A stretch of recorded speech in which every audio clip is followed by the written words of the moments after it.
years. So that's very clear out there. What people do not understand is when Imam al-Bukhari or Imam Muslim would tell us that she said that, that means that she actually said that. But that does not guarantee that what she thought is her age is actually her correct age at the time. What do I mean by that? Say that Aisha was illiterate, she didn't know how to write or read. For that matter, she did not know the difference between 9 and 19, or 99 for that matter. There were no birth certificates, there were no birth dates, there were no one counting her age, there were no need to actually follow her age. This was one of the most rural areas at the time, and a rule in rural areas even today. People always underestimate people when there are no birth certificates. If any one of you follow soccer, you know, world championship of soccer under 17, under 19 years old, mostly are dominated by Africans.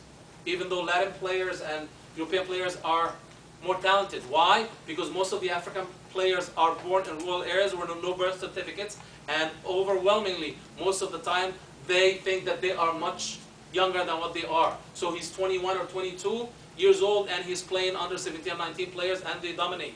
Go to the world competition, never won by an African team. Why? It's men playing men. So there's no advantage there. So most likely, Sayyida Aisha was much older than what she thought she was. Evidenced by the fact, Sayyida Aisha was born in a very hot climate, that is Saudi Arabia right now. Scientific fact, even in America today, some girls, African American girls, reach puberty at the age of 7. And it's documented. But most of the time, hot countries, girls reach puberty 8, 9 years of age.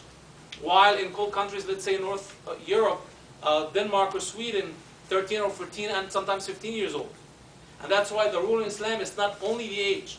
Because if you say, well, the rule of age of marriage is that she should be 15 years old, you would be doing a disservice to girls in rural areas who carry a lot of responsibility, and they're poor, and marriage would be the best thing of them to make him wait till they're 15 years old. And if you say, well, there's girls that reach puberty at the age of 7 or 8, and you make that the age, then you're imposing marriage upon girls that did not reach puberty in Europe. So it's the puberty and the mental maturity. Prophet Muhammad ﷺ, who is the ultimate reference of everything, saw Abu Bakr Siddiq, who is the father of Aisha, and her mother, that she is fit mentally and as a woman at that moment of time, that we're not sure how old she was, that she is fit to get married. Who amongst us can say, you know what, I know better than the Prophet, or I know better than her parents at the time? Give you some examples so people, you know, don't. The author himself here in one of the pages said that, you know what, he discovered a disaster. What is the disaster, Mr. Spencer? Some girls in Afghani refugee camps. Afghanistan is the 3rd poorest country in the world. In refugee camps inside Afghanistan, we discovered that some girls were married at the age of 13 years old. And we should all shed tears about that. And I had to remind him in my book that in a galaxy far, far away, called the state of Alabama, today, the age of marriage is 14 years of age. Delaware, take the car drive 2 hours. It's not another continent somewhere. Till about 190 years ago, the legal age of marriage was 12 years old. And this is now 2010, or maybe, you know, 100 years ago. Imagine 1400 years ago in a hot country. Puberty was reached much less. People in a rural area, it's a very hot climate, and it is the Prophet and her parents saying that that's the legal age of marriage. The point before and after is that if Prophet Muhammad ﷺ seen that she is fit according to these 2 parameters, then that's the right thing to do. Whatever anyone else thinks, we couldn't care less as Muslims. Inshallah. Yes, ma'am. How do we refute the suicide bombing? How do we just... You don't have to refute suicide bombing. Suicide bombing is punished in Islam as a corruption and earth crime. Tell you why. That's not my opinion.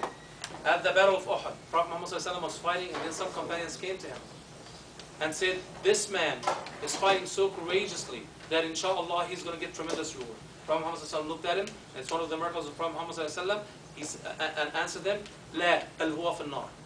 No, he's in hellfire. This is in Sahih Muslim.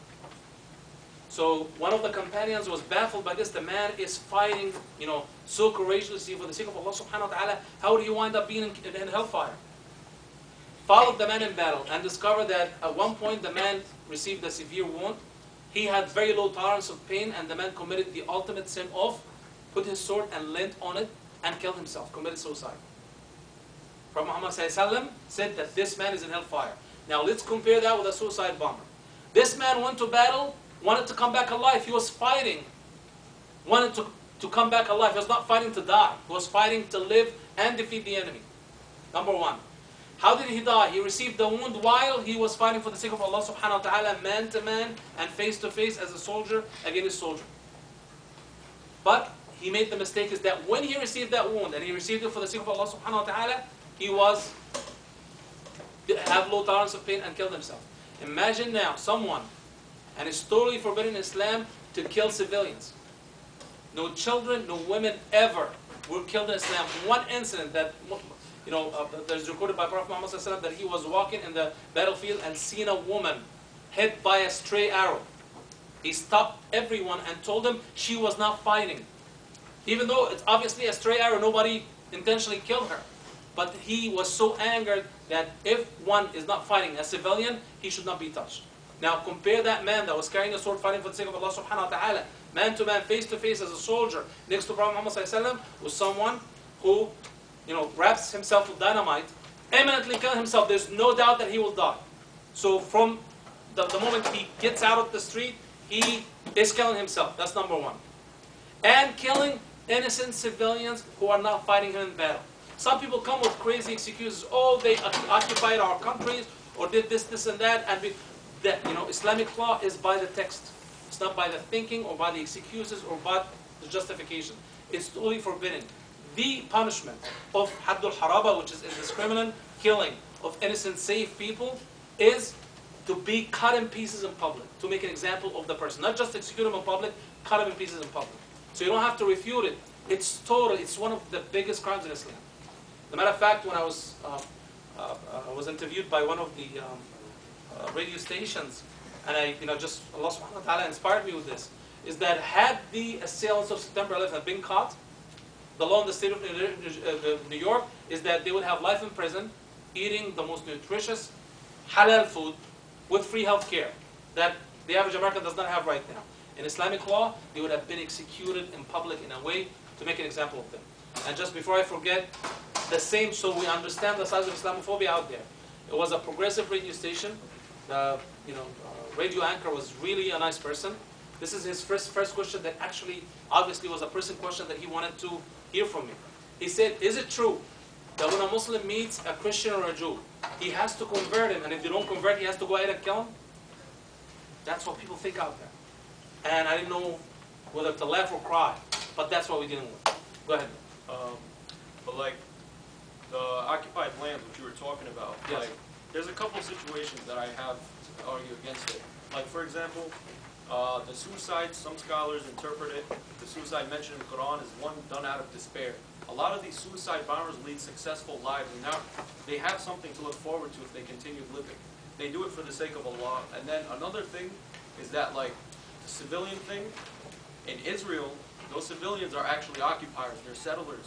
And each one of them, actually the majority, I'm not going to say all of them, are armed. And they're encouraged, and, like, basically the Israeli law defends them if they kill a Palestinian that threatens them. Now, they can define threat however they want. So, you know what I mean? These people are basically reserve soldiers. At any time, they can take up arms. The Israeli law is to serve the military. Everyone, once they turn 18, men and women. You know what I mean? So, yes. Technically, they're reserve soldiers. And, you know what I mean? Their killing is... All that, and by the way, when I say that, I'm not saying that, the Israelis are great. Actually, if this is a crime in Islam, what the Israeli army is doing is the most abhorrent crime in history. And I'm not, actually, if I oppose the people who commit suicide bombing one time, I would oppose the Israelis 1 billion times. But again, Islam is Islam. Are they killing him in a battlefield, face to face? I am a soldier. I'm about to fight you for the sake of Allah subhanahu wa ta'ala. Prophet Muhammad will give 3 options. Become a Muslim, or do not become a Muslim and pay the jizya, pay the obligated tax like the Muslim would pay an obligated tax, or we fight man to man. They're reserve soldiers, they're, Darth Vader from outer space, whatever it is, are they